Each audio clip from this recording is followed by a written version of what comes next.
Floyd's Mayhem Garage here. In this video, we're going to be talking about the first generation charger, and more specifically, what makes the first gen charger a charger, and what makes it different from other similar models. So, let's take a look at it.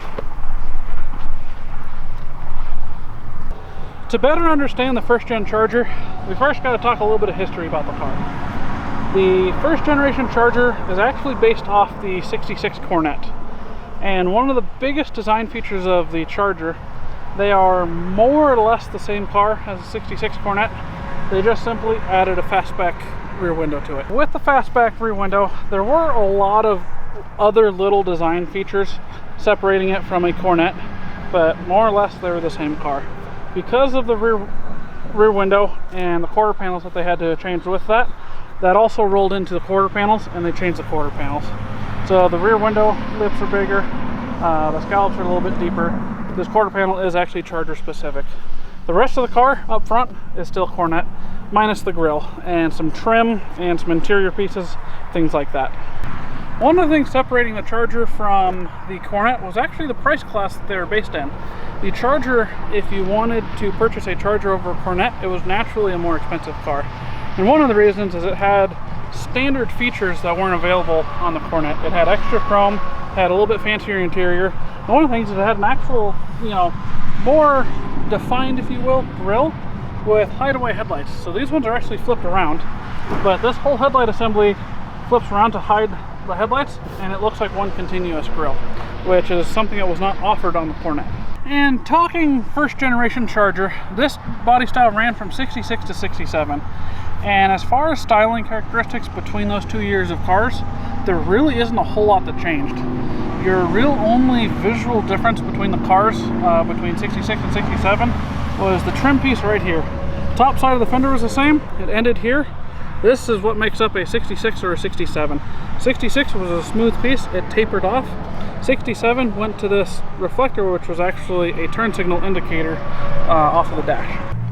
And as well, with the charger being a higher price class over the Coronet, they also got a much nicer interior, or more optioned interior.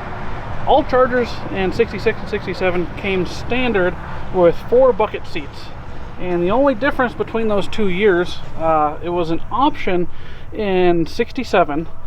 66 saw a full center console that run front to back and into the armrest between the 2 rear seats. 67, it was then an option for a half center console until there was a space before it went into the rear armrest in the center. And then there were some stitching pattern differences, and really that's the end of the differences between the 2 years of the first generation charger. But over the Coronet, the charger did have some design features that were cool. The dash was one of them, which unfortunately my car is missing on this one. But they had what was called an electroluminescent dash, which is, I forget exactly how to call it, but it's basically just a light strip that glows. They were very almost futuristic looking lights, and they ran off of a whole bunch of power. They had a jumper box behind the dash, and I've heard some horror stories from some people of, don't touch those. They give you a little bit more than a shock. But the chargers, being again the higher priced car, got those dashes as standard equipment. One of the cool design features unique to the charger as well is its rear taillight assembly. It has the appearance of being one piece from left to right, with letters, actual metal chrome letters on the plastic spelling out charger left to right. They were unique only to the charger. Hopefully that helps you identify a first generation charger and its uniqueness from the Coronet. And as well, this is a part of a 3-part series that I'm doing on both the second and third generation chargers as well. So keep an eye out for those.